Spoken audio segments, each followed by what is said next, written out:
influencer is very important. I should stop talking. But you know what? Fuck it. I'm going to talk right through the start of this. Good morning, everyone. Welcome to the live show. We're going to begin with some pouring of some tepid tea. I didn't talk right. I got to mute that.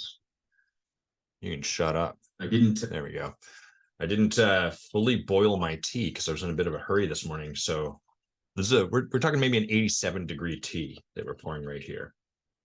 It's probably not even fully steeped. And I know the tea culture that pervades this live show. I'm going to get a lot of angry letters. I'm going to get a lot of viewer hate mail. Maybe, probably not, but perhaps. Let's have a sip together. Oh, it's still hot. Still tastes pepperminty. We're off to a good start. A good start. I said a good start. That's what you don't want. That's a bad start. This is when you shart. Okay.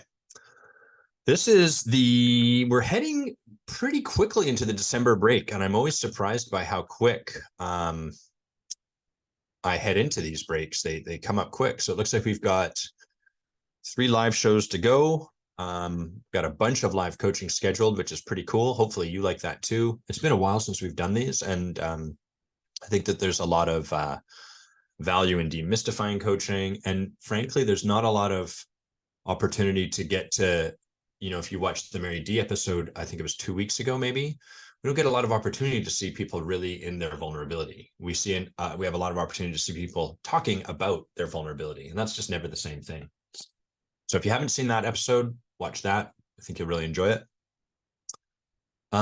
This week has been an interesting week. We've got some stuff just energetically going on with Base Family, so that's used up a fair bit of our time.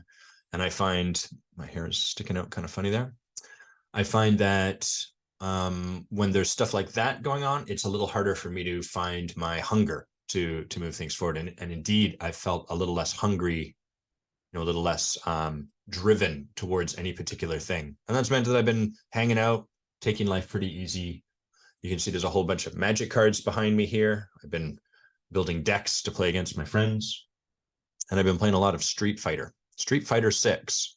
So I'm going to talk a bit about that and describe some of what I've been learning through playing that game. So I'll start by giving you a little bit of background, because there's probably not many people that know this somewhat niche game, and then we'll go into it. And then once I've talked for 10 minutes and lost all viewers, because no one's really that stoked on Street Fighter, then we'll bring on Katie and dive into the live coaching. And you're going to love Katie. She's amazing. I've known her for, I don't know how many years. We'll talk about that once we get our camera on. So Street Fighter is a genre of game called a fighting game. Fighting games are one-on-one. You have a character, your opponent has a character, and your job is to knock out the other character, like boxing or mixed martial arts or that sort of thing. And what makes Street Fighter a really interesting game is that you have what are called asymmetrical starting points. This is a thing in game design. So in chess, for the most part, it's a symmetrical starting point. You have the exact same number of characters on either side of the board. White and black don't have more or less. There is one asymmetry, which is that white gets to go first. Beyond that, you're playing the exact same game with the exact same set of options available to you. In a game like Street Fighter, you choose a character and your opponent chooses a character. They can choose the same, but different. There's about, currently in this iteration, I think maybe about 20 to 25 characters to choose from. And each of those characters are vastly different. And so that makes for really interesting dynamics, because knowing what I can do doesn't mean I know what you can do. And there evolves this kind of mind game that happens. And so Street Fighter is a game of skill and execution. You have to be able to run your character the way you want to run your character. You have to be able to correctly execute your combos and stuff like that. But there's also, once you get beyond that to a certain point, you have to really be able to read the mind of your opponent. And so if you watch these games being played, and if you kind of know or understand what's happening, there's like what they call layers of meta. And so the first layer is sort of like, after I do this thing to you, I'm going to run up and I'm going to kick you. And so you have to block that. And so you start to learn, okay, got it. Every time he does that, he's going to come and kick me, so I have to block it. And once I know that you're going to block it, the next layer is I'm going to run up and throw you. You can't block a throw. So now in your mind, you're like, oh, crap. After that move, he's going to run up and he's going to try to throw me.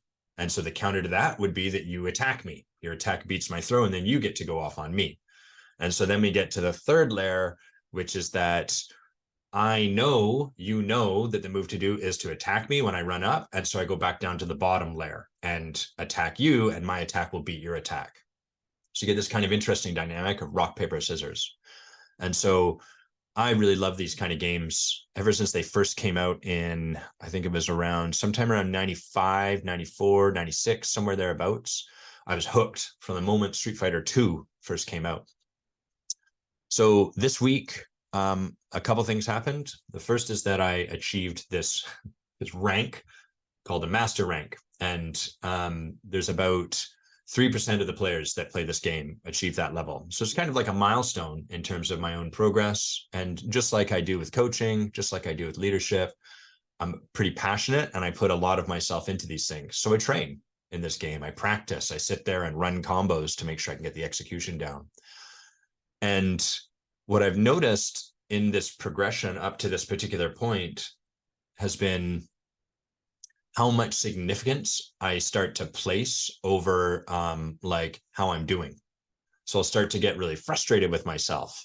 And on the road to this particular rank, I would notice like I would reach a certain point and then I would start to track back downwards. So I'd hit this rank called Diamond 5, I'd get halfway to master.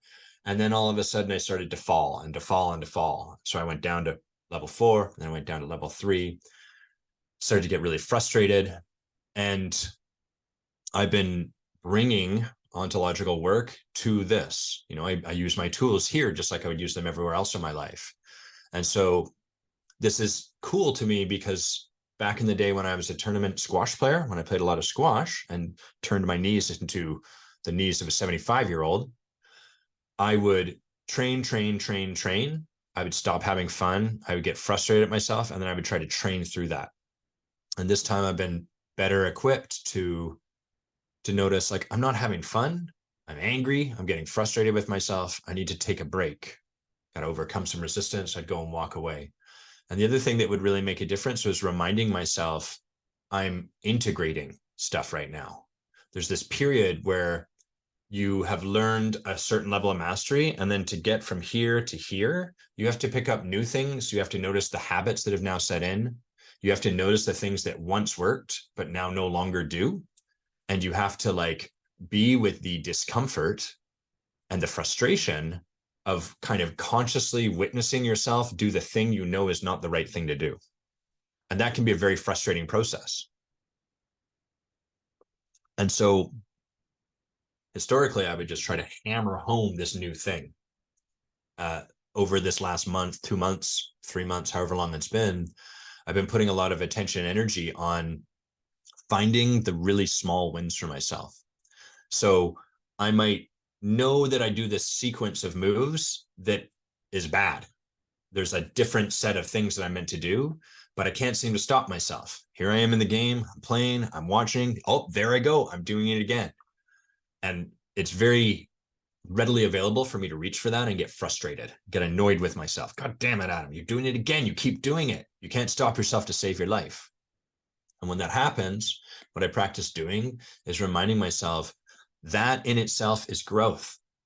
If all I'm doing at this point is noticing the moments when I could do something different, that's the first step to being actually able to do something different. And if I hammer on myself, if I start to beat up on myself, what happens is that I end up trying it. It's sort of like trying to learn a bike while you have someone screaming at you to not fall off the bike. You're not going to learn as quickly. It's going to be way harder, right? You're going to be more frustrated with yourself, more annoyed. And so we kind of have this like thing we're trying to learn. And then we have this extra layer of anger or resentment or rage or frustration or whatever it is that we layer over top of. And that makes it really hard to learn. And so when we can practice coming back to these moments and taking a breath and reminding myself, hold on, you are learning. Like you actually are progressing. It's just not looking the way you might want it to, Adam. It's probably just not moving in the tempo that you wish that it did. That gives me an opportunity to kind of plug back in, to breathe, to slow down, to give myself credit, to like capture the wins along the way. And the reason, one of the many reasons to do this is that it means it creates an experience of me winning throughout the process instead of once I finally get this stupid rank. So that's been sort of like, it sounds almost obvious to say it, at least it does to me. That's been like a learning this past couple of months in terms of what I do for a hobby. But it's also been hearing these words, understanding it intellectually is one thing, but to put it into practice in the moment, that's where the growth happens. So there's been a lot of opportunity for me to sort of sit with that. So that's the first thing I'll show you. Second thing, and I promise we won't go too much deeper into Street Fighter, but I want to show you this controller. So I got this giant, look at this thing, it's huge. This controller called a Hitbox in the mail the other day. I'd sent away for it. I put myself on a wait list. This is for the fanatics, those of us that are really deep into this game. Normally you can play on an Xbox, a PlayStation controller, whatever. But the way the Hitbox controller works is quite an innovative design. You've got your 8 buttons. This is standard. You'd normally have about 8 buttons on a controller. And then you'll notice there's no joystick at all on this. And the reason is that what they've done is they've replaced the joystick with these 4 buttons. So this is left, right, down, and up. This is your jump button. And what this allows you to do is become far more precise in your inputs. In Street Fighter, you're doing a lot of half circle motions and quarter circle motions and 360-degree motions on that controller. And that can demand a degree of dexterity on your thumb. And you can do what's called dropping your combo. You don't quite hit the button, you have an execution error, and now you're in trouble. And so what they've done by making this kind of controller is instead of having to roll your thumb around in a quarter circle direction, left or right, you can just hit down and then left, and then hit your button and do your thing. Or you can down and right, and then hit your button and do your thing. So overall, this is a far more efficient system of inputs, right? You don't have to rely on your thumb. You've got multiple fingers that can do stuff. You can be faster, much more rapid. You can go through your combos quicker. So this is the more efficient system overall. However, it's infuriating because I'm now back to the stage where I'm trying to learn a more efficient way to do what I've already been pretty good at doing. And it requires that I become inefficient for a period of time. I have to be willing to kind of suck for a period of time. And it's very humbling because I'm really good. And I play these people online and I see how much I'm getting my ass handed to me. All I want to do is reach and pick up this old thing, this old controller, and just crush them and teach them a damn lesson. Don't let them have the satisfaction of thinking they're beating me. It's kind of silly. Hey, Doug. And so as I work with this and I take time to practice every night until I get to a threshold of frustration, and then I set it down and I'm like, okay, I got to take a break.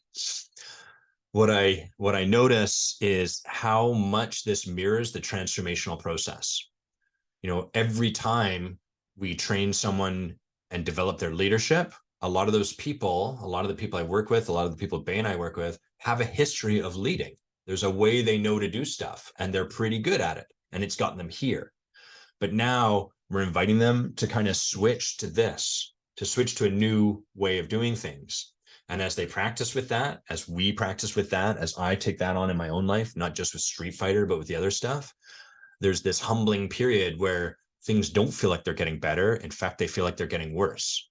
And it requires a great deal of trust on our part to trust, like, this is the path. I'm gonna surrender my attachment to the level of skill that I used to have, to the level of whatever, and I'm going to trust the idea behind a controller like this. I'm going to trust the coach that I'm working with, whatever it happens to be, in service of creating what's next. That's an incredibly humbling, challenging process. So if you're having a hard time understanding where your client's at, or why don't they just trust me or whatever, switch over to a Hitbox. That's what I recommend. Switch over to a Hitbox and you'll have a lot of empathy for your clients. Seth is saying the same thing happened when he switched to mouse and keyboard for shooter games. Yes, like you're talking about FPS, right? First-person shooters, Seth? I know that feeling too.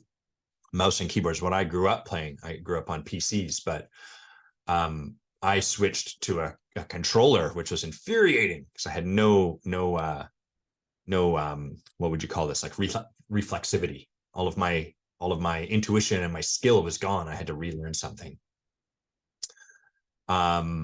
Doug's just saying the story resonates with me, and I love that your journey is an epic Street Fighter quest. Yes, sir. And if y'all aren't playing Street Fighter, man, that game is so good. It's so fun. there's all these games coming out right now. I was talking to my friends about them, and it doesn't matter because I just love Street Fighter so much. And it's a thrill to have something. All of you that are video gamers, you know what it's like when we have something that's got our passion. And it's so delightful to have that. And it's been a while since I felt kind of bitten by that bug. The last thing I'm going to share about this before I bring Katie on is I find the arc for me in terms of like my business, my productivity, what I'm creating. Hey, Malc, bonjour. Joli de voir. The arc for me tends to be that I move. There's a period where I'm super, super passionate about work, what I'm creating there. And then there's a period where I'm super, super passionate about like my hobbies, what I'm doing out here, Street Fighter, whatever. And that's just the natural arc of how it goes. And when I'm in this particular arc, there's like a threshold that I can hang out, I can enjoy myself. And then there's a period where I start to get really concerned, really worried, like, oh my God, what if all my work falls away? What if I stop doing stuff for business? What if I just become this homeless guy, and my beard's not far off from that just I love your style too, Mark, that just like falls away, and then I just become good at Street Fighter, but that's all I am. And time and again, my life has provided a lot of evidence that like, oh, there's a period where I'll be here, and then I'll come into the next period where I'm super stoked about coaching and leadership and creating what's next there. And the hard part is trusting like, it's okay. You don't have to like forcibly set this down and go do something else. That's going to come. And there's going to be a period where I'm super passionate about work, and I'm going to be like, there's nothing that I'm doing for hobbies. And all I'm doing at night is going to Starbucks and working on an infographic or whatever. And that's okay too. That period too will switch. This too will change. So there's a lot of like, for me right now, a lot of being with my process. Cool. Let's pour a little more tea. Talk about Katie here. Mark, you and I have similar haircuts to when we first met. Malc, as his name would be correctly pronounced, and I met at Rhythmia. He and his lovely wife sitting in ceremony with us. It's lovely to see you here, Mark. So I'm going to tell you how I know Katie, but first let's get her video on. Let's get her mic on. Yeah. Oh, you were ready. Sometimes I say that and people have to like find the video, but I felt like you were maybe hovering over the start video button. I was just waiting for you to stop talking. Yeah. That, I think a lot of people have that experience of me. Cool. So the first time we met, to my memory is that we were at a what was it? It was World Domination Summit in Portland, and we were at a recovering lawyers meetup? I think it was couched as lawyers, ex-lawyers who are happy in their new careers, but yeah, recovering lawyer is fair. Right. And I think you've heard me tell this story again, but I'm going to tell it anyhow because I love it, which is there was some stupid logistical detail that had to be worked out, like where are we going to set the tables? And the way it was going was like super lawyerly, like very, well, here, what if we do it this way? And well, but it would make more sense to do it this way. And I think I just said something like, I don't know, something snarky maybe to the effect of like, oh, this feels very lawyerly of us. And then you looked at me and just crossed your eyes. And then I was like, this girl's cool. We're going to get along just well. And it turns out we did. Yeah, we did. Do you remember that? Do you remember that moment? I don't remember that moment, but the moment that I remember is when everyone was going around the table introducing themselves, and you very confidently declared that you were an executive life coach.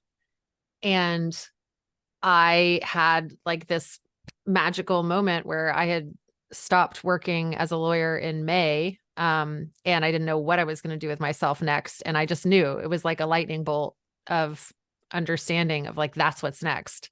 Mm-hmm. And that was the first time I'd ever heard the term life coaching. Like it was not in my vernacular. It was not something I'd done. I'd never been in therapy. I'd never had a consultant. Like that was not the paradigm that I existed in within the legal industry. And so you ended up becoming my very first coach and inspired me to go to coaching school. And yeah, I mean, it's like, you're the dude. The coach, we might say. Like, what's that mean? The is like the initial, like oh, the okay. starting point kind of. Okay.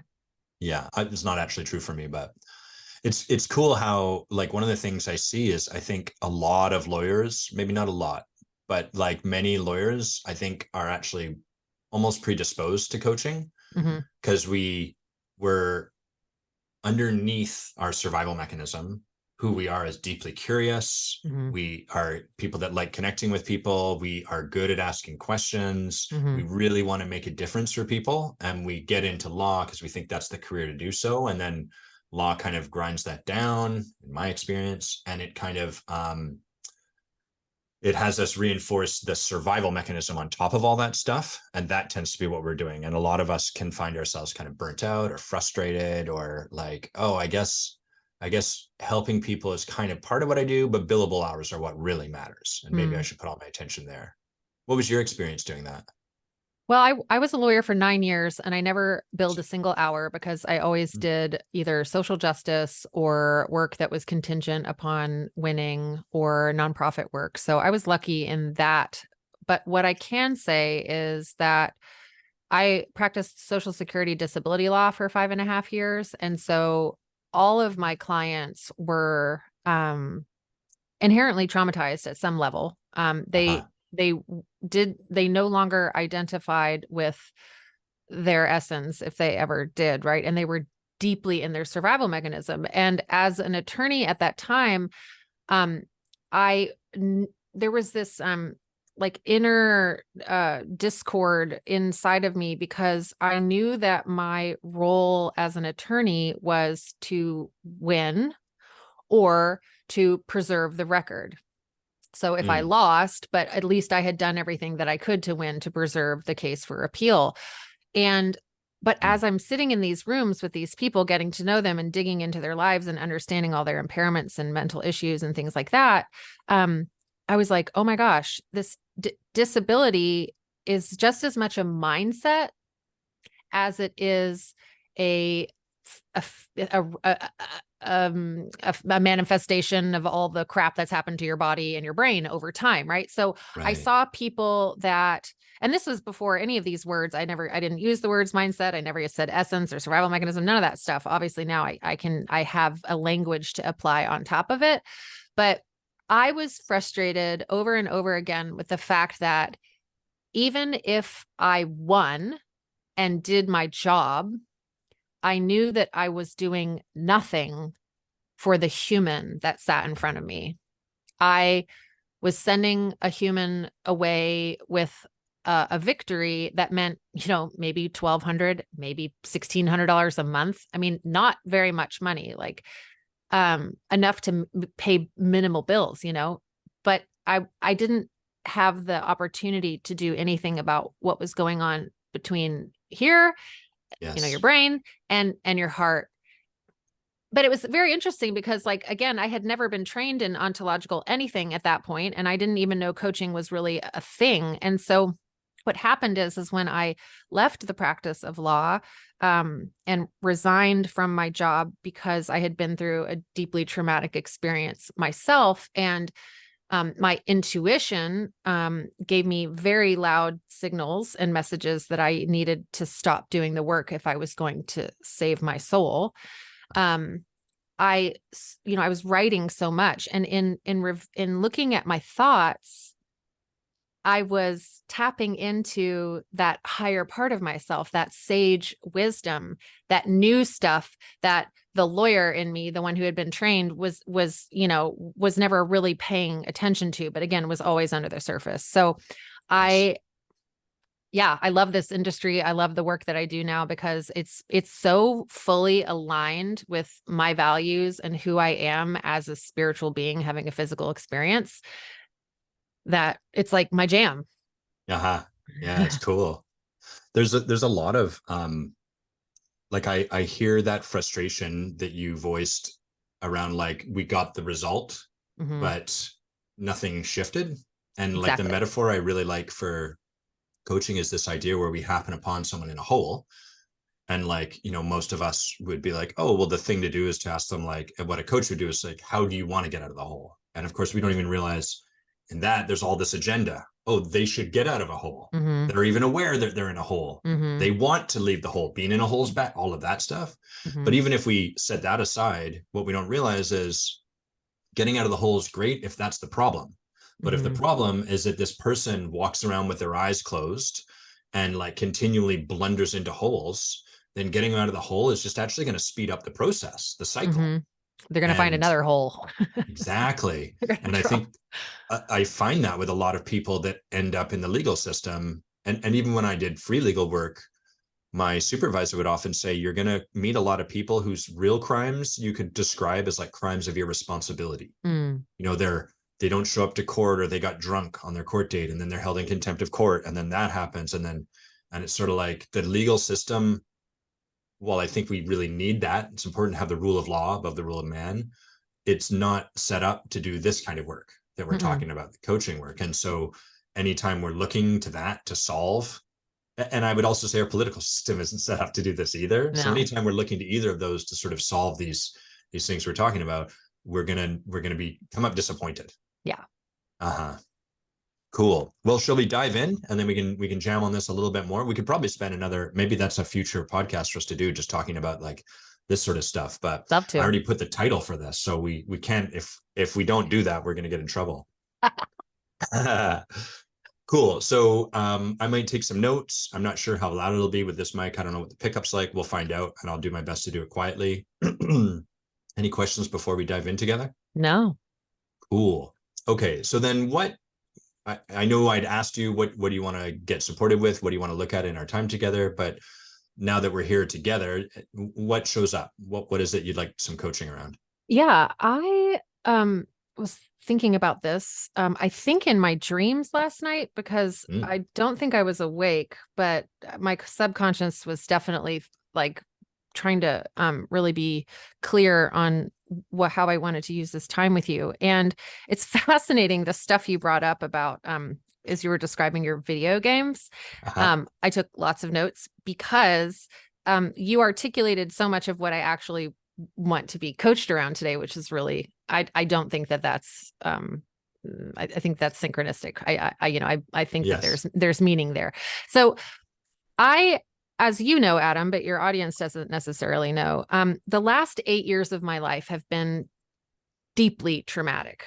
I have experienced more trauma than most people will in an extended period of time. And just to run through the things that have happened to me, right? And I'm putting that in quotation marks, right? In October of 2015, my firstborn daughter was stillborn at full term. Poppy Annabelle. We were in the hospital when we found out she didn't have a heartbeat anymore. And my husband and I at the time were only about 6 months married. So we were newlyweds and expecting to become parents. And that was deeply devastating. That was the experience that led me to resign from my job, because I was a shell of myself and had no idea how I could be of service to anybody else if I didn't stop and be of service to myself. Like, that was the message my intuition was sending me. Like, you got to stop and save your own soul before you can help anybody else at this point. Yes.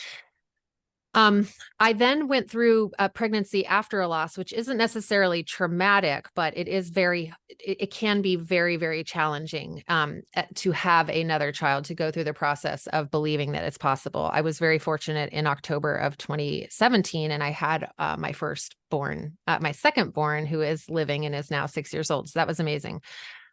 My dad died of prostate cancer in March of 2019, and it was really hard watching him die, watching his physical body deteriorate. His spirit never wavered, but it's hard to see that kind of thing happen. Yeah. Oh, I skipped over the rollover car accident that I was in September of 2018. So my daughter was 11 months old, and I was driving home from therapy, where I was still working on integrating Poppy's death, and a guy ran a red light, and I ended up flipping over multiple times in the middle of a busy intersection, upside down. Had to get yanked out, cut out of the car, like taken to the emergency room. They sent me home with a prescription for Advil and told me to call my doctor. And it took me over 2.5 years to heal from the whiplash. So that was a massive setback physically. There's the just a pan real disjoint there, isn't there, between like what the medical system can provide for whatever reason, and then like the actual healing to be done. Oh my It's like, gosh, it was wow. so much. And Yeah. that led me to not have another child because my body at that point couldn't really handle it.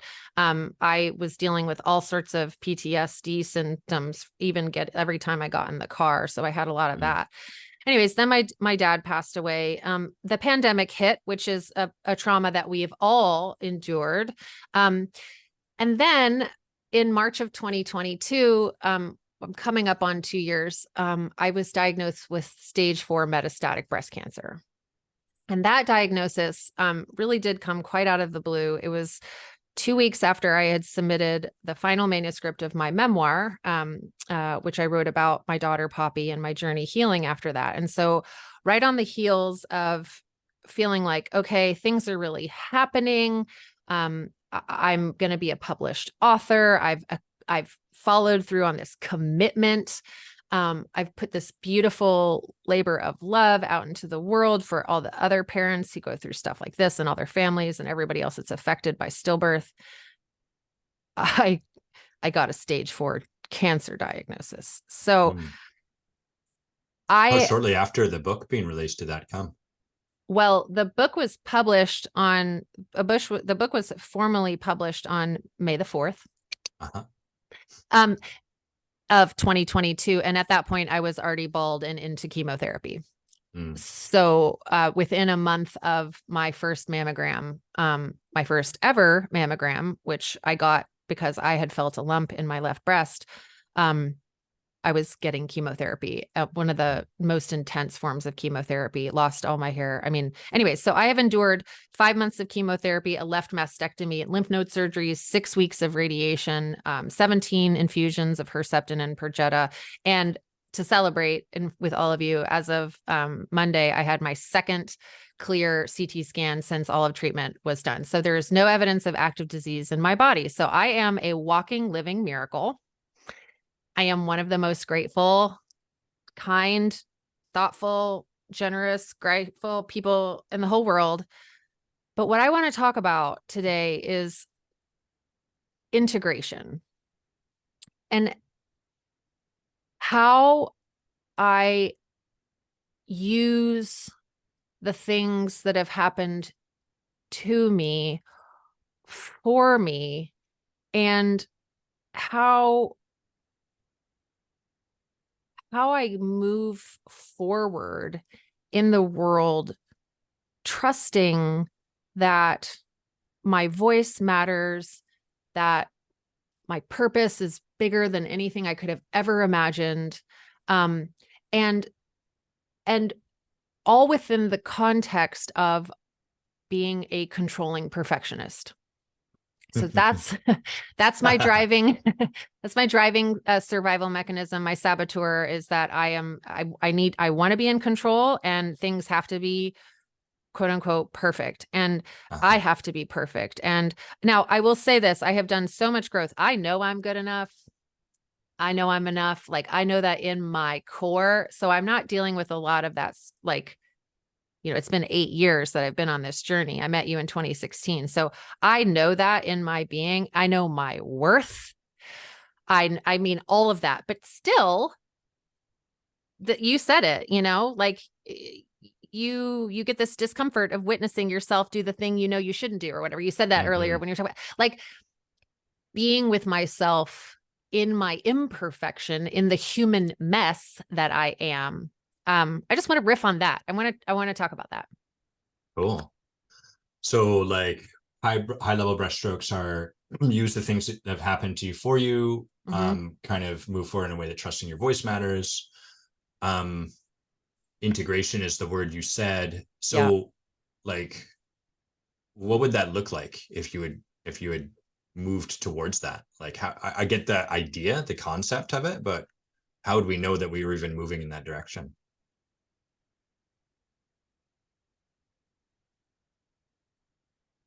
Aligned action. I mean, just staying in action. Mm. I did a meditation yesterday in a group, and I was posed a question, and the answer that my intuition gave me was make mistakes on purpose. Mm-hmm.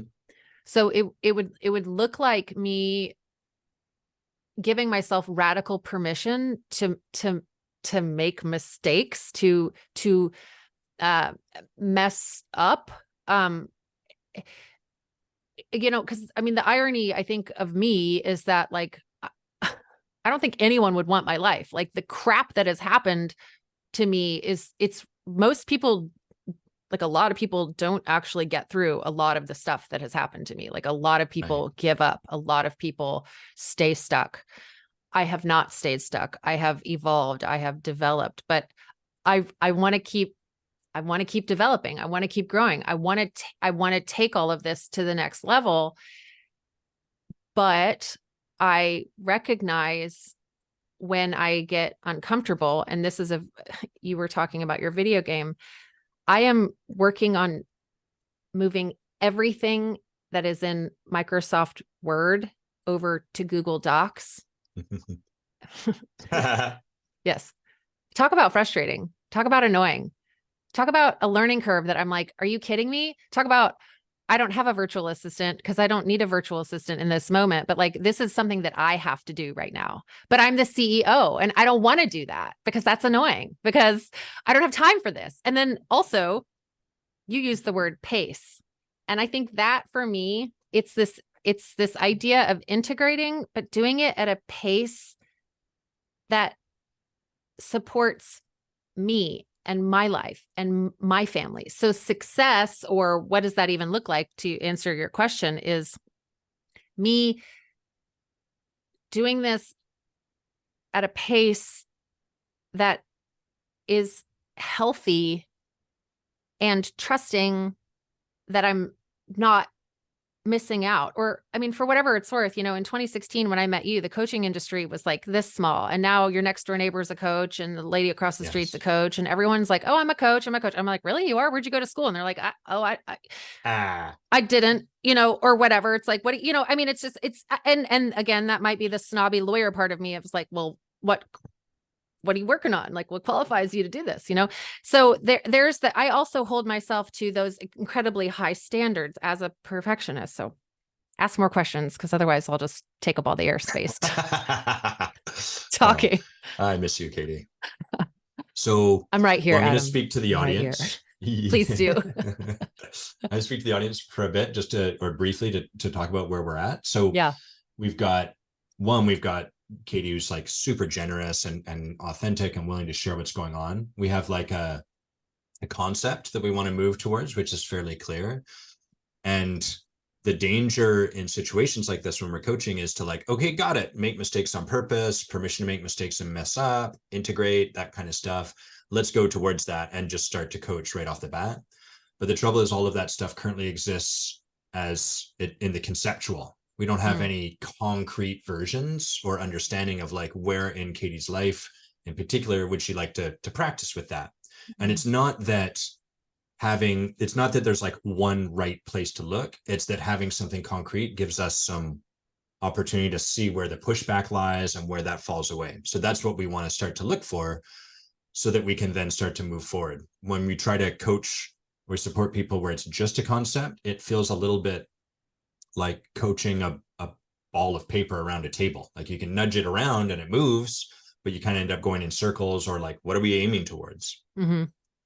So what would be, like, what's an area in your life where you would want to put this into practice? Something you would really want to see this progress, this growth you're talking about, take shape? My business is really the main thing that I'm really interested in right now. I could easily say my marriage, but and we could definitely talk about that, and it could be really interesting. But I have had so many setbacks.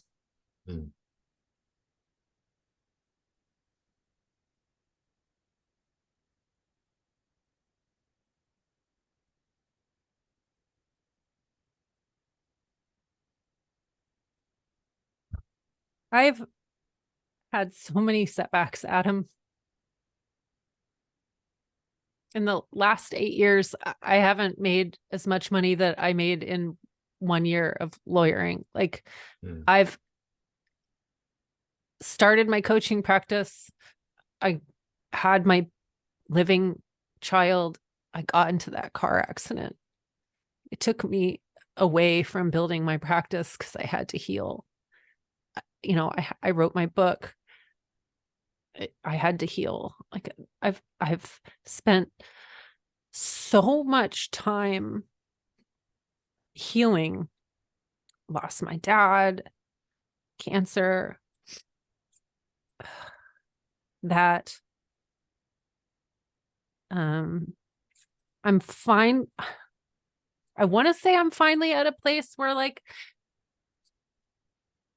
no more shit's gonna happen, but like I know that there's nothing that I can do to avoid some asteroid hitting me from space that I don't know is hurling in my direction yet. Like that's the that's the survival protective part of me that like I've been diagnosed with PTSD as of last year by a cancer specialist. And so I'm working with all of this. Like I'm holding space for all of this, and the pace is particularly relevant for me, like what it looks like to build a business at a pace that is sustainable for me, because I don't think I could go out right now and get a regular job. I don't think I know I couldn't. Like it's, in that way I'm disabled, right? Like I know what it looks like to be an unreliable employee, to say like, look, I'm having a rough day, so I just can't come in. Sorry. But when I have my own business, I can build my business around me. And I think in a society where, the hustle culture has been, the lid's blown off the top of that, but with the pandemic sort of ending, I think people just got right back into it, and everybody's busy again, and everybody's like, go, go, go, go, go, go, going. And I don't want to get caught in that whirlwind, and I don't want to make myself sick again, because I am also my number one priority. I am my number one priority. I choose me over my daughter. I choose me over my husband. I choose me over my finances. I have to. And, most women can't say that. Most mothers are putting everything else above them. And I have to choose me, or else I will perish. And I'm living with a stage 4 cancer diagnosis. And so it's like, I want to build this business. I want to share my stories. I want to continue to coach. I want to help just so many women in particular with the same challenges that I had before I got this 8 years of evolution and hardship.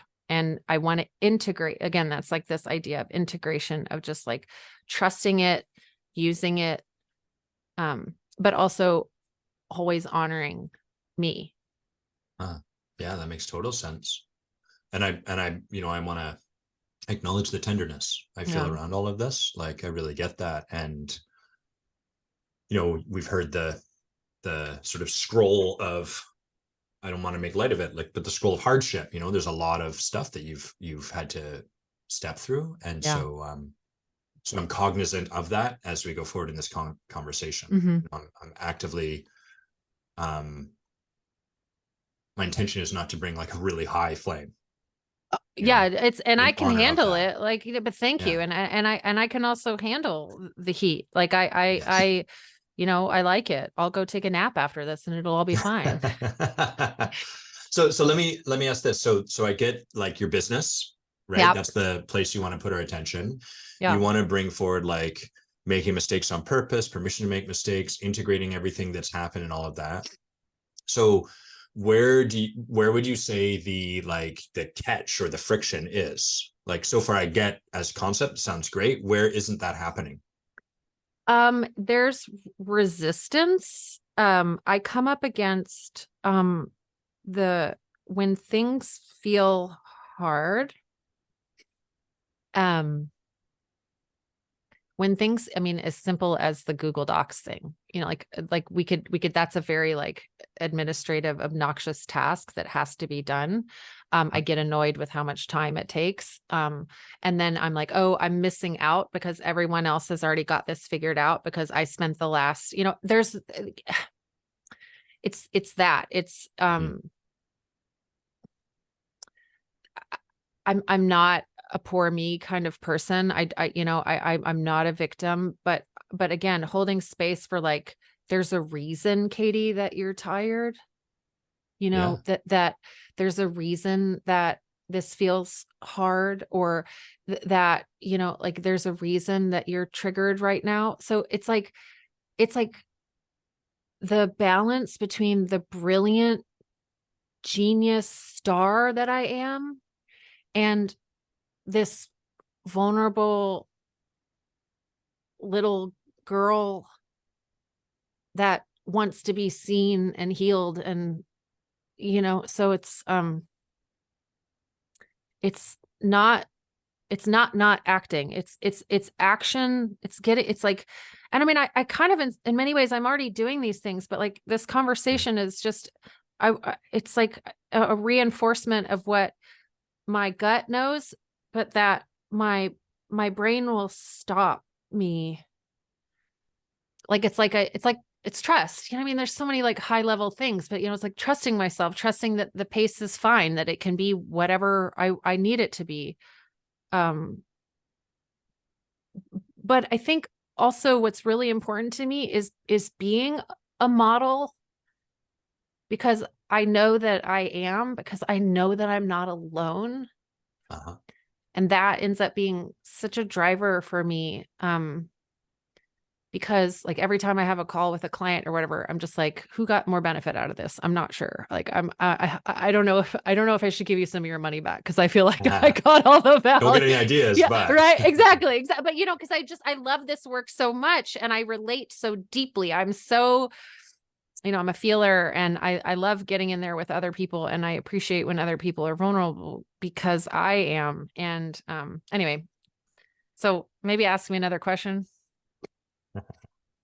Well, so I get what I've gotten so far, is there's like sort of moments, experiences, things you're doing that are frustrating or annoying, and you're kind of like caught in, it sounds like you're caught a little bit in, I want to be here, but here is where I am in my process. And then that causes like some frustration or some annoyance. Yes. Do I have that right? Yeah, it's that like you know, that I should be further along, that I because that I don't know if it's the controller or, you know, the hyperachiever, like what part of me that's just like, you know, wants to just barrel over the fact that I'm healing. I'm going through, you know, I mean, I was in my oncologist's office yesterday. Like, you know, I mean, it's just like that. But again, like there's this part of me that's like, I have a responsibility to model to anyone that's in my community or circle or followers or whatever circle of influence, that it is possible to slow down, that it is possible to prioritize yourself, that it is possible to build a business that's aligned with your values, and that you don't have to be exhausted all the time. And that, you know, because I think especially in the context of a cancer diagnosis, because I've done a lot of spiritual work around the dis-ease. Yeah. And I don't necessarily think that I gave myself cancer, but I am willing to acknowledge that when a person like me always is sort of like running from some imagined threat, you know, like this fear or anxiety of like, I got to be better. I got to be good enough. I'm not good enough. I can't, like, I'll never get there. And so that can cause dis-ease in the body, and, cancer cells can uncontrollably start mutating and this sort of thing. So I'm in that phase of my experience with cancer, whereas like Poppy, I've fully integrated her life and her passing, and I have like, there's the only sadness I have remaining for Poppy's death is the sadness I have for myself when I offer myself compassion for what I've had to go through, but it's not for her death. But the cancer thing is really fresh. And I'm literally like not quote unquote in remission yet. I'm not out of the woods. Like I'm still in treatment, even though I'm done with the most of it. But it's this spiritual piece that's just like, what am I going to do with all of this? Huh. And it feels like a gift, and it feels like a lot of responsibility. And I don't want to let it pass me by. I want to use it. I just don't yet know how I'm going to do that. Uh-huh. So you're being super generous, providing a lot of like context around all of this. All makes so much sense. What I'm not totally clear on is, well, ostensibly and of course this is going to be grossly simplistic, but in coaching where we're starting is like, where is someone right now? So we're getting a pretty good idea of that, right? You sound pretty clear on that. Where do they want to be? What's the gap? What's in the way, or what's blocking that? And then we work to close that gap to move them towards it. I'm not yet totally clear so if we're talking about your business, kind of where you want to be and like how you're getting blocked. So I've got some ideas. Like it might be that you're trying to figure out, I want to get to the point where I know how to put this into action, or I want to get to the point where I'm no longer annoyed by like, the stuff that I'm taking on or that I have to do, or I want to get to the point where I have a sense of ease throughout all this stuff, but my business is moving forward, or I want my business to be thriving and it's not, or. So do you have a sense of like, it doesn't have to be any of the things I mentioned, but like, where is it that you're ultimately hoping to arrive to get to? Well, a lot of what you just said feels very relevant. I think the frustration that I come up against, how I guess I'm actually having a hard time seeing outside of myself in this moment, because I mean, we're talking about me, but also Yes. like what is it that I get so frustrated about? Like, why am I choosing to, fold the laundry or do the dishes or look for, let me go shopping for groceries instead of the things that are really going to move the needle, that have me with this thriving business that, I mean, for all intents and purposes right now, it's totally thriving because it actually exists, because I didn't coach anyone over the last, chemo brain was so intense and disruptive, and radiation was so fatiguing that I couldn't coach anyone. And so I just started firing up my business back in August, and I've got 5 clients, and like, I'm very excited about who I'm working with and the work that we're doing together. So for that, but it's honestly, I think it's just the fear that I don't know if I'm going to get slammed back down again, and if it's all going to be for naught. And I don't know if this is more of like a therapy question than it is a coaching one, but like, maybe who I be when I notice this fear, like maybe that's really what, that this energy that I'm putting into this is worth it. Because I mean, sometimes honestly, I think like, well, I believe that the cancer is gone and that it's never coming back. And that's great. It might, what if my life is a lot shorter than I think it's going to be? It's just like, I think these are questions that a person in my position actually does really struggle with, but doesn't necessarily talk about. I now have a lot of followers who are also cancer survivors, and similarly, I follow them, and recently I've been looking at the comments that people say on other people's pages in regards to something that someone has shared very vulnerably they're going through. And Yeah. it's like 47, you got this, and thumbs up and muscles and all this sorts of stuff. And I'm just like, I remember exactly how devastating that moment was when I got that information. And like, I, it's just like, we want everybody to be better, and we want to pass over. Most people want to pass over the hard stuff and just be like, oh, it's over, right? It's done. You're better. And we know that life is not like that at all. And um, I think it's about like trusting that this is worth my time, Mm. and that if I make an impact on like the tiniest level, that is enough. Mm. Um, And it sounds like that's not easy to come by, that trust. at this point, it's hard. It feels hard, that,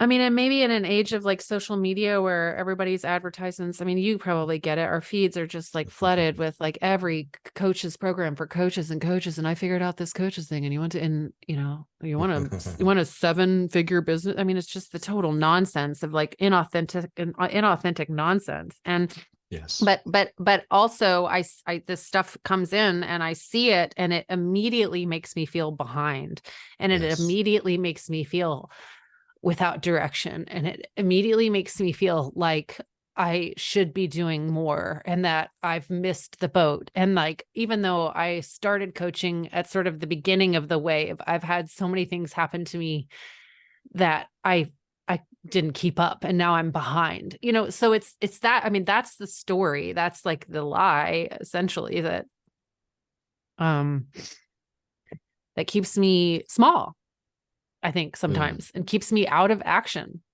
because if I listen to that story, why get out of bed in the morning? Right. So there's the behind story, and then there's like trusting it's worth it. And they sound kind of similar in as much as it's like, why even start? Because Yeah. it won't have an impact, or it's going to be taken away from me again, or like, Yes. Yeah. I see. So what happens from that? Like when that story is winning, or, especially loud, what do you do? What does happen? Um, I mean, I do a lot of like busy work. I Mhm. will avoid um doing what feels like would move the needle. Um, but I mean, as you know, like the to-do list never ends. So if I fill, it's like that, the rocks and the pebbles and the sand and the water, if I fill my bucket with pebbles and sand and water, there's never going to be room for the big rocks. And it's like, again, maybe it's just giving myself permission, even as I say that I prioritize myself, that like my business, and the word business, like my mission is so meaningful and so authentically aligned and so needed, that that it, that it's just one foot in front of the other. I mean, I that there doesn't have to be a pace, that or that I'm always allowed to readjust it, or just like, I don't know, I guess like now I'm like feeling like I want to be my own cheerleader and just be like, Mhm. in the same way that those people are like, you got this. So I want to be like, you got this, Katie. Like, just keep showing up, like literally just keep showing up, even when it's even when it feels really hard, like, or go take a nap and then try again. I don't, I, I,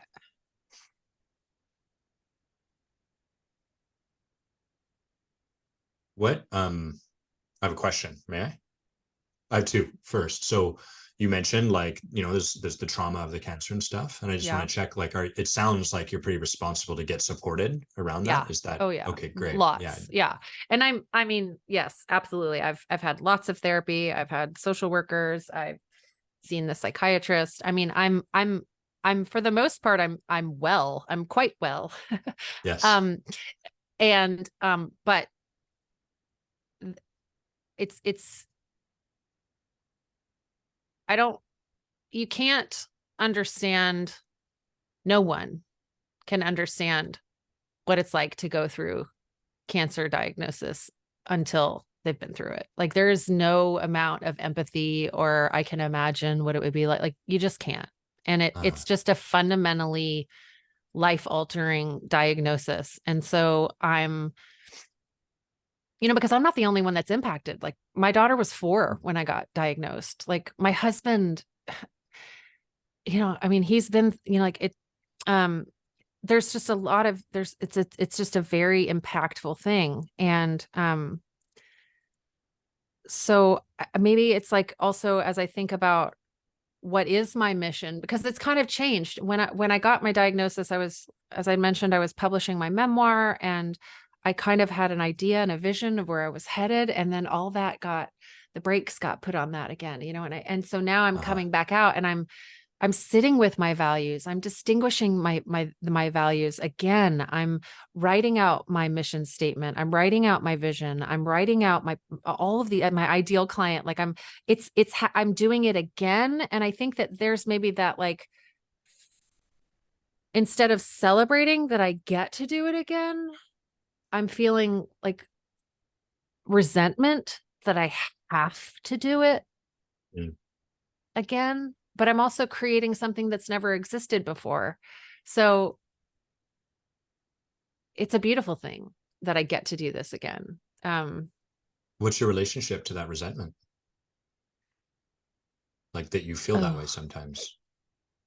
well, it's hard. I think one of my biggest fears is being a fraud. Mm. Not imposter syndrome, because I know that I know what I'm doing, but like, again, with the perfectionism, like giving myself permission to fail and um knowing that that doesn't impact my value or my worth, and that the failure, for all intents and purposes, is nothing that anybody in the entire universe is going to even know was a failure, because it was just me being like, oh, I spent 3 hours doing that thing and I should have done the other thing. Right. It's nobody else. I made someone laugh the other day when I was like, look, no, like when you woke up this morning, no one else on the entire planet thought about how your day was going to go. Like we're Mhm. literally, it's, we are more important to us than anybody, right? Like it's like Yes. nobody cares like if your coffee was burnt, like nobody else cares, like you do, but nobody, I mean, it's, and so it's like, how are we gonna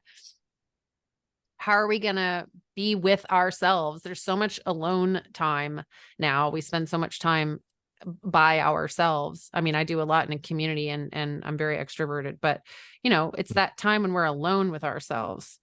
Um, uh, is that practicing that self-compassion and then getting into action. But so I'm still curious how, like, when you feel resentment, Okay. annoyed, frustrated that you have to do it again, Mm. what's your story about feeling that way? Like, is it like, oh, cool, I'm resentful, I'm annoyed, or is there a different story about that? I don't know if I've really spent a lot of time thinking about it. I mean, I probably should on myself and say that, uh, that I shouldn't be resentful, or maybe, I mean, I have a God, this is live on Facebook, isn't it? Um, you You know, can delete it, of course, after the fact. That's oh, always an option, just in case you wanted it. no, God, no. No, I was just going to say I have a lot of anger. Um, Uh-huh. like I'm just being very honest. Like, and I know that's what you want. That's the whole point of this conversation or this podcast thing. But, I just have a lot of anger. I think I'm really pissed off. I think I'm just tired of, I mean, quite frankly, I am, I would like a break. Uh-huh. I would like a break. I would like a solid effing break. And I think that there are probably a lot of people out there that feel that way right now. I would like a break. Mhm. And what that break looks like, I don't know that it's an external break, other than I would like bad things to stop happening to me. But the break, I think, has to come from within. And that's the part that I'm still struggling with. Uh-huh. Yeah, like one of the things that I'm present to listening to you speak is like how responsible you are. Like as a coach, as a leader, like there's like a great deal of integrity you bring into the Thank you. space. Hmm. And personally, one of the things I really struggle with, like I'm very committed to the practice of leadership and the practice of being at cause and the practice of taking a look on my side of the fence and going first. And what I really struggle with is letting myself be a victim, Mm, because I'm like, but I shouldn't let myself be a victim mm, because later, because blah, blah, blah, mm, blah. mm, And the trouble there for me is the truth is I am feeling like a victim in the moment. mm, And then I'm layering, you could think of it like an ontological rule almost, right? I shouldn't be, I should be. And so I'm trying to like leave a place without letting myself be in it. And I wonder how, the reason I ask about your relationship to feeling resentment, or like, man, you got a lot of really valid reasons to be pissed at God, the universe, other people. And I wonder how often you really give yourself permission to be those ways. mm. Not as much lately. Mm. I'm trying to make up for lost time. Tell me more. It's like I feel like I don't have time to waste. I don't, like, I have to be on. Like, Mm. it's my duty, it's my responsibility. It's my obligation at this point. Like, God wouldn't have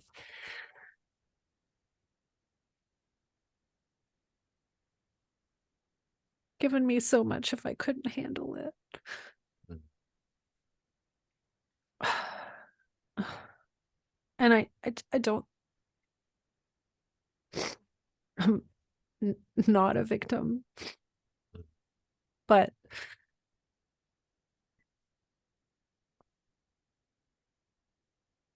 um I would like some ease. Mhm. That's my number one prayer, is just ease, just Mm. ease, so I can trust that I can do the things that I want to do, that I can move forward, taking everything that,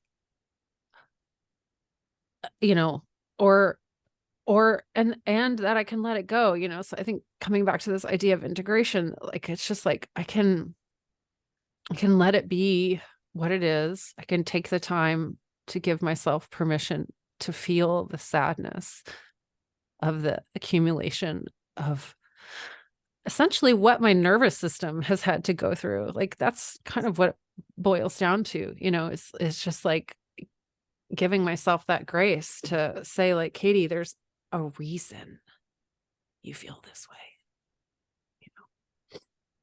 You're not making excuses. You're not Mm. making this up. You're not lazy. you know, you're not behind anything. You know, knowing that, and bringing that to my relationship with myself. Yeah. So you said like you're trying to make up for lost time. And I took that to mean, therefore, you don't want to spend too much time in anger or resentment, or is that accurate? I think that that's where I was, that's what that was, is like, there's, yeah, exactly. But probably the magic is probably in feeling that anger and resentment. I know when I started writing my memoir after Poppy died, I mean, which was just, I started writing immediately the night I even got home from the hospital. Obviously, it wasn't a book, but there were times when I sat at my computer and the tears were so heavy in my eyelids that I actually couldn't see the screen in front of me, but I just had to trust that my fingers knew where to go and to let out, to process the sadness and the rage and the anger and the jealousy and the resentment and all of it, you know, in terms of what other people got that I didn't, or, you know, that other people's Yes. babies live and mine didn't, or that, like, that people are out there abusing their bodies and not eating well and not exercising, and they don't have cancer. And yet I, you know, that I had to, that I went through that, you know, like, really, there is some of that, like wanting to shake my fist. Yeah. And there's not a lot of space in our culture to do that. Like, there's No. not a lot of space. I recently said that to my husband. I was like, honey, if I can't be angry with you, not necessarily at you, but if I can't Yeah. be angry with you, then where do I get to be angry? Like, where do I get to let this out? Where do I get to express this frustration? And I, you know, I think this is a great opportunity to do that. I feel like I feel like I'm acknowledging it, that sadness, the grief of going through all this. And I can see just in our conversation how I have the permission slip. Like, it is, I have it, you know, like, I have the permission to feel these feelings, and you're holding space with me, and other people will hold space with me. And I can feel pissed off. I can be upset, and it um doesn't change anything about my essence, or, you know, Part of your the, essence is joy, right? yeah, Uh-huh. Which in fact, my holding of joy, societally we hold joy like you're happy, right, very superficial form of joy. right. But my holding of it is that it's access to the full range of human Yes. experience. Yes. Yeah. So we're coming up on the end of the time, so I want to check in with you. I've got like some questions, some inquiries that might support you, like those Okay. practices. Yeah, absolutely. I love that idea. But I also really want to like acknowledge what you described, how we don't have a lot of space for like Yeah. what we might call the lower end or the darker side, or Right. whatever we would label these sort of feelings as. Yeah. And like we lost a pregnancy not too far into it, but Mm, about 2 years ago. I'm And sorry. thank you, I appreciate that. And it's interesting because no one at all talks about miscarriages. Mm, So like when someone would tell me they had a miscarriage, I had no understanding whatsoever of what that's like. And because it's not a conversation people really want to be in for the mhm, reasons you described. We mhm. want to reframe things. We want to tell people a Exactly. positive story. We want Ugh, to shift their God, perspective. And what it does, ironically, is it kind of re-traumatizes us. it does. It makes it so that we have even less capacity to feel these feelings that need to be felt to be released. Mm-hmm. So thanks for putting words to that. And I also imagine I could really see the people that you're leading, both directly and then energetically, and like Mm-hmm. forging the path for, would really benefit Mm-hmm. from kind of this wisdom that you have of like the truth of what you feel. Mm-hmm. Because like you said, there's not a lot of people modeling that. It's all Mm-hmm. stories of inspiration. Right. Mm-hmm. What do you think might support? Well, first let's check what have you gotten from the conversation? Um, Well, I think that I've released some of this dis-ease. I've been really, you helped me sort of fine tune what had to be integrated, and what has to be fully integrated is that space for the sadness, and and um the darkness of this, like the shadow of my experience, and how more so than ever. I mean, I first had my survival mechanism distinguished with you in early 2017, and then again in coaches training, and then I've had other, quizzes like Shirzad Shamin, positive intelligence, and like, so I'm very familiar with the concept of survival mechanism, right? Like Yeah. the things that drive us, the limiting beliefs, right? But going through cancer really forced me to like look at that stuff and go like, geez, Katie, like how long are you going to hold on? Like how Mm, tightly are you going to be gripping into this? Like you literally have millions of cells rapidly, uncontrollably mutating inside of your body. You have no control. Like that is it was like, oh wow, I really am not in control of a whole lot. uh-huh. And trying to control it and trying to control it perfectly is exhausting, right? And Yes. so Yeah. I want to use this experience that I have had, not necessarily to help other people avoid theirs, because I don't think that that's what coaching is, but it's like, hey, when you do go through this, I have been through it too. And there is light on the opposite end, but you have to freaking bury yourself in the muck first, and it's got to be Hmm. smeared all over you, and you're going to stink. And it's essentially the same thing I did when I went through my grief process with Poppy. And I think that, it's one thing to come to terms with someone else's mortality. It's another thing to come to terms with your own mortality. And most people my age, I'm 43 now, have not had to stare down the death tunnel in the way that I have, not knowing if treatment would work. And thankfully it did. I'm very fortunate. But I think it's also, now I'm realizing like I still get to acknowledge how bummed, just totally how bummed I am that I had to go through this. Yeah. And I promise my commitment, my commitment is to use it, is to not let this wisdom go to waste. And to do it in a way that is at my own pace, um, with my own values, and the things that motivate me, that's okay. That's why Uh-huh. that's why I'm the boss. I do Yes. have control over that part. Yeah. Yeah. Nice. What do you think might serve you as a practice around any of this? Um, well, one of my favorite practices is, and you mentioned this earlier, is the noticing. Like, first start with noticing where I'm, um, w- you know, getting really curious about the state of being that I'm in.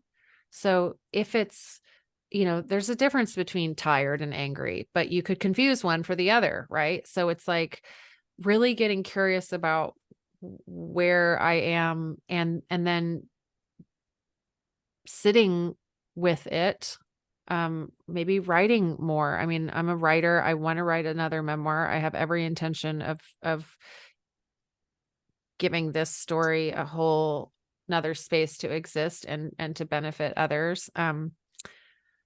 So I think I would say, just first off, I want to notice um that resistance, and that, um if it's anger, just put a name to it, label Mm. it, and then do, if it feels supportive in the moment or whatever, do the action, do the thing that then helps me process it and move it so that it isn't stuck, whether that's actually just getting up and moving my body, or, like with yoga or something like that, or doing a meditation or writing it out.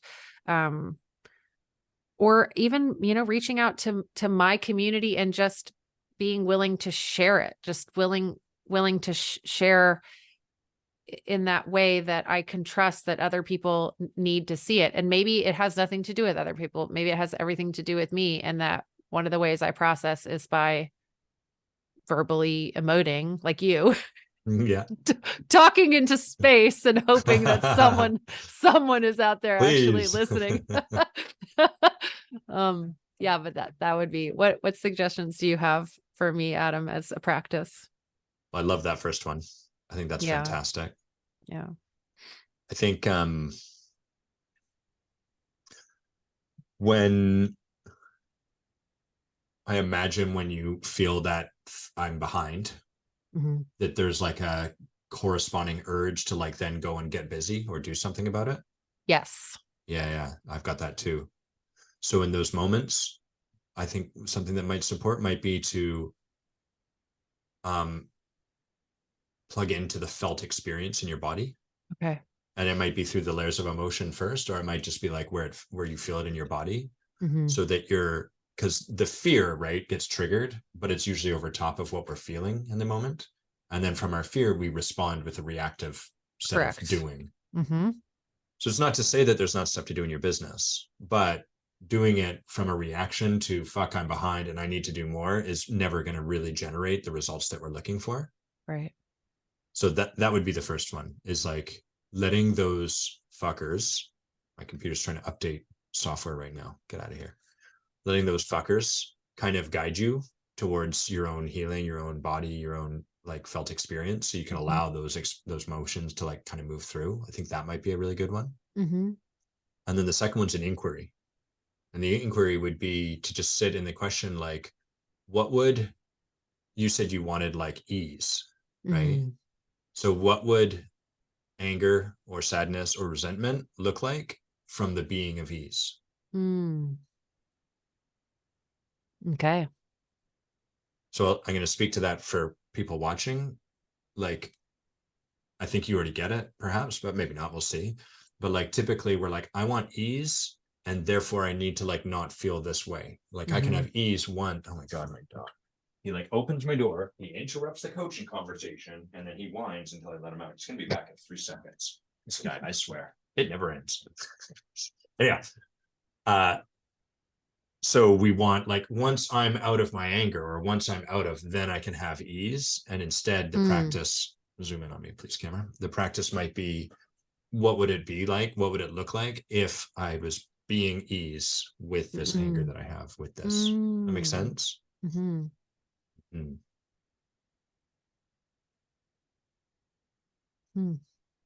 How do those sit with you?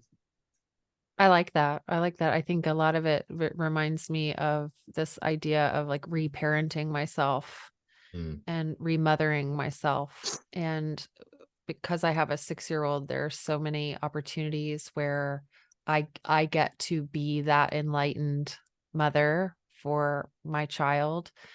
And I celebrate those wins all the time, where I'm just like, Eli, guess how cool I was when Moxie was losing it. I was like, I asked her all these great questions, and then like, she really was able to identify what was going on. And then we hugged, and 2 minutes later we were laughing, and she, and so if I can, it is a big responsibility to do it for oneself, but I am able to, and I also don't need to always feel like I have to do it. But if I feel like, this is a good time for me to reach out to my art therapist and have another session or whatever, or like reach out to another coach friend, but also to, like you said, is what does ease look like in the face of anger and frustration and resentment? And one of the first thing that I thought of was like, it looks like nature. It looks like outside. It looks like, it looks like it looks like shutting my laptop and taking my dog into the woods and getting completely resourced by source energy, and, and spreading my wings and rushing and getting my heart rate going, and get, like all the things that like that physical part of me is wanting to actually move, to get the lymph going, to get the fascia, like all of it. Like, then take a cold shower and you know, a sauna. I have all these tools and resources, but you know, it's just like using them, right? Like using them and realizing like that's the thing that's going to get you feeling human again and connected with the you know, connected with God, because I do. I absolutely, me and God are tight. And I have a deeply spiritual relationship with source energy and with my daughter and in spirit and my father and, you know, my ancestors and my spirit guides. And, you know, they're there and they're there to support me when I'm feeling, you know, out of balance. So remembering that. Yeah. Anything outstanding to have this feel complete before we kind of wind down, do a little bit of a debrief? I want to acknowledge you before we do that, but anything else? Thank you for giving me the opportunity to do this with you. And to be, you know, to come sort of with a sort of very high level, lofty idea. And then for us to really peel back, like, what does that look like? And to get to that really tender core. And I really honor myself for giving myself permission to go there and to not know exactly what I was asking for. And then to actually find out that it was, a really tender, you know, just human need to feel. You're welcome. And thank you. Yeah. May I acknowledge you? Yeah. It's been a while since I've got to do this. I got to do it a lot back in the day. But so, Katie, I really I acknowledge you for your authenticity and your integrity and really the joy that you are. Is that your middle name too? Yes. How perfect is that? That's amazing. Yeah. I love your courage and how you lead with such an open heart. But the thing I most acknowledge you for is the leader that you are. And I don't really buy into the context that like leadership is a lonely business, because I don't think that has to be the case. But on the same time, it can be a lonely business in the sense that like when you're forging the path into the unknown, you're not following all of the fish swimming in a particular direction. And you're in this industry of coaching, which is even more lonely because, like you said, it's constant. Oh my God, we're inundated with like, I have the secret for exactly what you're currently feeling bad about. Exactly. It's the worst. And I really acknowledge, like, it's healing for me to hear you share some of your stuff, because I look at you and I'm like, oh my God, this woman's like overcome cancer. She's overcome like her spirit baby kind of like completing its very short journey, all of the stuff you've overcome. And she's written a book and she's made an audiobook and she's like doing it. You were doing a tour for it for a while, right? And I'm just like, I'm gonna, it's coming up this, okay. I postponed, but yeah, I'm going on a speaking tour as well. Yeah. Perfect. So I'll snooze you on Facebook so I don't get triggered by that, because ultimately I'm like, fuck, I'm a lump of coal. I'm not doing anything. And I know that's not true too, but to hear you share the truth, yeah, it's like healing, because it's a reminder, like, yeah, it's not free to walk this path. You know, no. it's in a way superhuman, because we're choosing beyond our very understandable human reactive instincts. And so I acknowledge you for the fortitude that you have and the strength and the tenderness that you bring into the space with you. Thank you, Adam. I love you too. That feels really good. So let's do like a little debrief, and then I want to hear what you're up to, and then then we'll wind down. So any thoughts, anything that surprised you, anything that sort of feels like there to talk about, you know, as we're like, how did that went, or where we ended up, or anything like that? I just appreciate your curiosity and really asking more questions because you didn't know, right? Like you gave me permission to be the expert, to be the confused expert. Well said. and you know, and then you helped cull it out of me. And here I am, feeling super pumped, quite frankly. I'm like, and I think that this is so important for anybody that's still watching. Like, I actually feel amazing right now. Like, as much as many tears as I shed and as many tissues are in my little garbage can, like, I'm like, oh my God, I figured it out. Like, I dug it out. Like, I got in there, and I think that is oftentimes, and this is sort of like you said, the depths of the joy of, like, my ability to feel sorrow is equal to the ability to feel joy. And most of us, I see that, like, a lot of people live very mediocre lives because they don't ever really want to feel. They want to stay in Yes. this, like, very comfortable place that is actually kind of boring, but they don't Yeah. realize it because they don't give themselves permission to do anything else, and it feels really scary, right? So I feel super pumped about the fact that, like, you held space with me and that I was able to be so vulnerable for my own well-being, for my own good, because I do believe that my cancer was there to reveal a hurt that is, um, and that my heart is always healing. Yeah.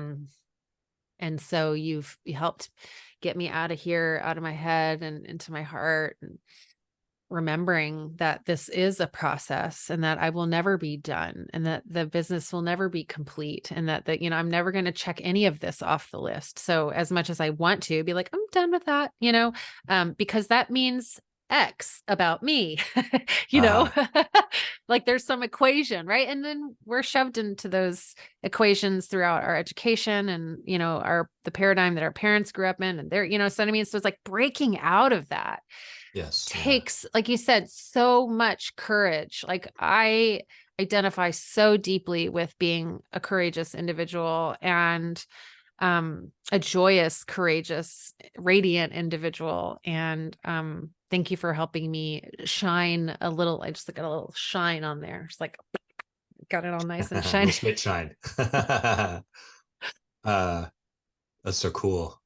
I, I was present to, like, when we're supporting coaches, Bay and I, so much of the work goes into, like, what we would call, like, getting a coaching request. This Yeah. terminology too, Yeah. right? Like, what does the person want? Where are they? Where do they want to get to? What's the gap? And um it that's edgy to stay with, because we're like, I want to provide value, and then we've got people watching, it's like, fuck, I want to provide value and show that I have the ability to provide value. What if I suck? Like, all of that stuff is so, Mm-hmm. like, loud. And I was present to, like, the ever present, the ebb and flow of my fear, Mm. speaking in that language, and then just consistently kind of like, yeah, I know, I heard you.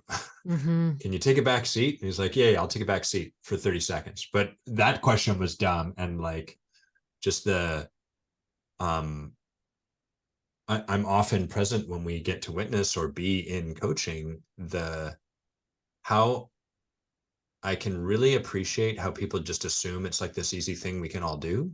And then Mm. simultaneous to that, I can really, like, there is so much depth underneath the simplicity that it's just like, oh my God, not what you're missing out on. There's Mm. such depth and such nuance, and it's not that the questions to ask are hard, it's that the stand, the internal state that we Yes, have to continually choose into, it demands a lot from us. it does. Yes, it's cool. So tell us a little bit about your book, or what you're up to currently, or, Yeah. like, your coaching. I definitely want to hear about your coaching and all that, so tell Yeah. us some of that stuff. Sure. Okay. So, I published my memoir, in May of 2020, 2022. It was like a glitch in Yeah. May of 2022. It's available on Amazon, in paperback and ebook. And I narrated What's it called? it's called Still Breathing: My Mm. Journey with Love, Loss, and Reinvention. And one of the things I've realized lately about my memoir in particular that I think is very unique and makes it so incredible is that it spans a 6-year period of time. And I wrote it in that 6-year period of time. Oh, cool. So the book was being written as the things were happening. And then, Yeah. obviously I edited it, a lot, but the story starts in February of 2015 and it ends in August of 2021. Huh.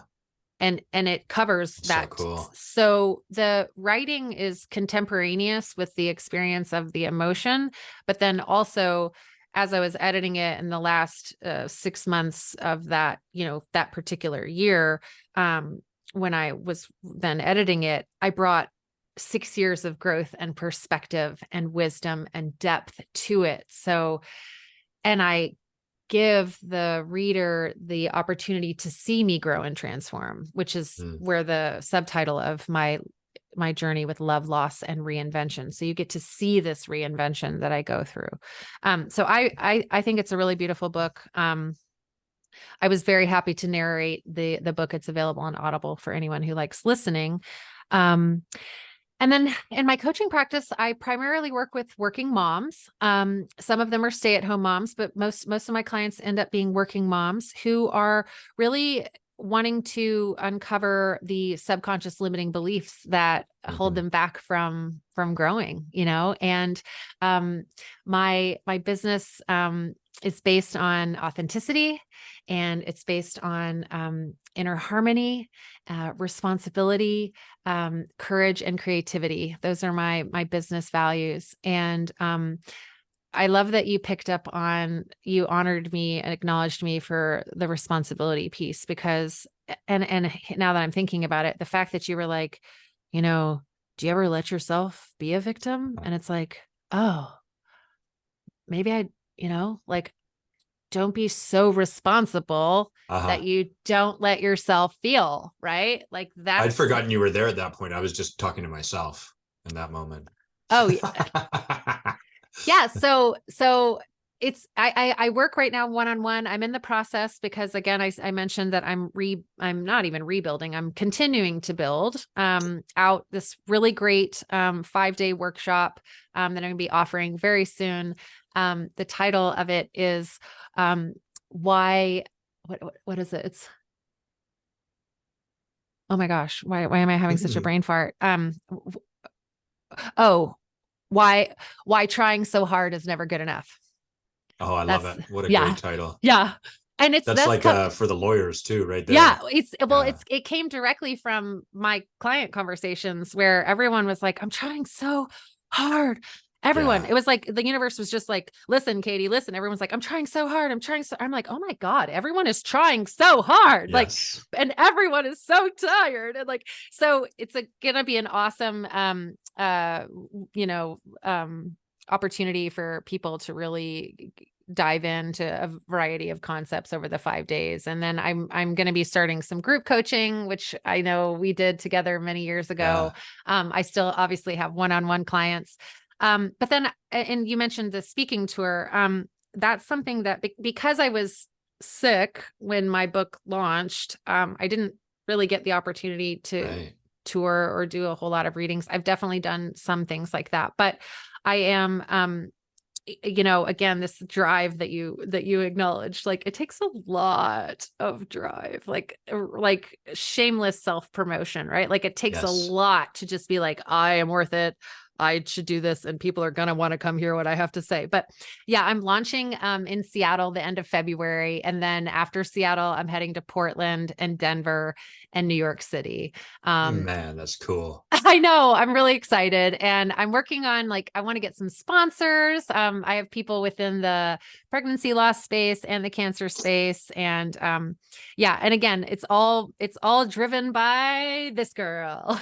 And so amazing. Thanks. Sorry, continue, please. Yeah. And I've been writing a lot of poetry lately. I'm in a writing circle every Wednesdays, and I've been writing a lot of poetry that ends up becoming very much like spoken word. So my hope for this tour is that it ends up being closer to a one-woman show than it is like speaking per A book se. signing or yeah. Yeah. And you know, my books, obviously I'll have them there, but because the writing and then for me, the spoken word is really an opportunity to bring so much of that emotion to the feeling, right? To the words, and imbibe it with me, the energy that I bring. So you can find me on my website, it's katiejoyduke.com. You can follow me on Instagram at katiejoyduke.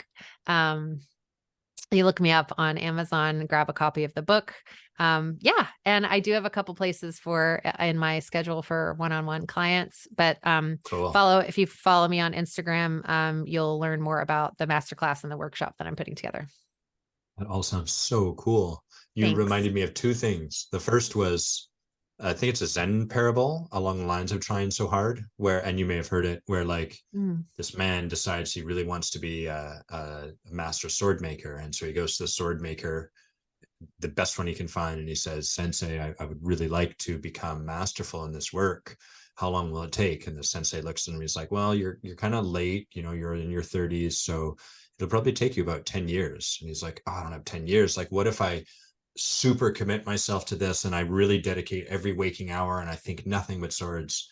The sensei looks at me and says, well, then it'll probably take you 20 years, because with that level of attachment, you won't be able to learn from your mistakes nor even make them. And that always sits with me. The second thing you mentioned, like, it's all driven from within, and it's a lot. We got to be shameless, self-promoting. And this, I don't think I've shared the story here yet, but I was coming home on the ferry with my dad. My brother and I take him down to see a Seahawks game, go Seahawks. And my dad was sitting inside. I was outside just enjoying the sun before the ferry came. And there was this guy doing a thing that people do, I think deliberately, to antagonize me, which is take a support call on speakerphone. So he's like, come on, man, hold it up to your ear. It's like an inch. Anyhow, so he's yakking away. And they get to the sort of the conclusion, and the person says, is there anything else I can help you with? And he says, no, thank you, you've been very helpful. My YouTube channel, if you'd like to follow it, is blah, blah, blah, blah, blah. Have a good day. And I was so close to bursting out laughing. I was just like, man, that level of self-promotion I do not have. I am not willing to do that. God bless you, sir. Put your phone up to your ear next time.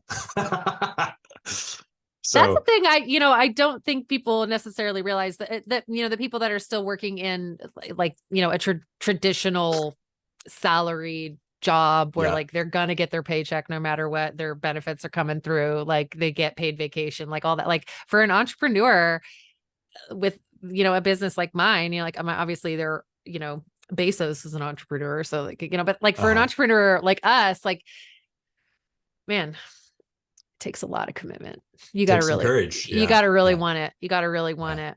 And you don't have to do what that guy's doing, but no. It takes something. Yeah. Cool. It's been so great to chat with you, Katie. Thank you for being here. Adam. Big thanks to everyone in the chat for your comments. Doug, Seth, Charlene, Mark, great to see you all. Tommy. Yay. Charlene really said she loved, really, really loved you saying God and me are tight. Say that again.